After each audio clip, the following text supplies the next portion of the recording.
sa isang malayong kaharian. May isang dragon na nagdadala ng takot sa lahat. Ang batang lalaki na isang prinsipe na nagngangalang Arthur ay nagkaroon ng matapang na puso at nagdesisyon na harapin ang nakakatakot na nilalang.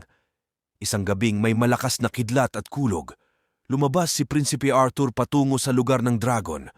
Ang mga matang nagliliyab na kulay pula at ang pangitain ng malupit na apoy ay nagbigay tanda na malapit na siyang makatagpo ng panganib. "Tila ba't ang kapalaran mo ay nakatakda ng matapos, batang prinsipe?" Sabay udyok ng dragon na naglabas ng mainit na usok mula sa kanyang bibig. Ngunit sa halip na matakot, lumapit si Prinsipe Arthur ng may pagpapakumbaba. "Malupit na dragon, nais ko lang po sana kayong pakiusapan. Mayroon akong pangako na nais kong itanong sa inyo." Ang dragon ay nagulantang sa kakaibang tapang ng batang prinsipe. "Ano ang pangako na iyong tinutukoy?" tanong ng dragon na tila ba't nangangamba sa sagot. "Susundin ko po ang mga payo ninyo at igagalang ang nasasakupan ninyo. Hinihingi ko po ang inyong tulong upang mapanatili ang kapayapaan sa aking kaharian," mariing sabi ni Prinsipe Arthur. Napaisip ang dragon sa di pangkaraniwang kahilingan ng batang prinsipe.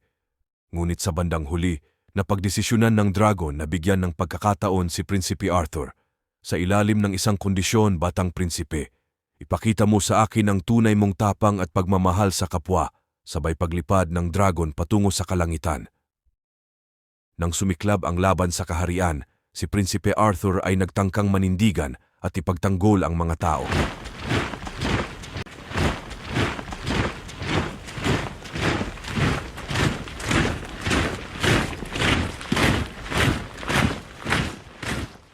Sa di inaasahang pagkakataon, dumating ang dragon at pinagtanggol ang kanyang kaharian.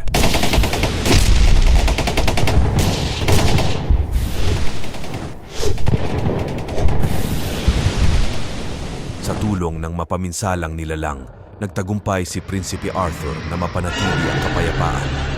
Mula noon, ang dragon at si Prinsipe Arthur ay nagkaroon ng di malilimutang ugnayan.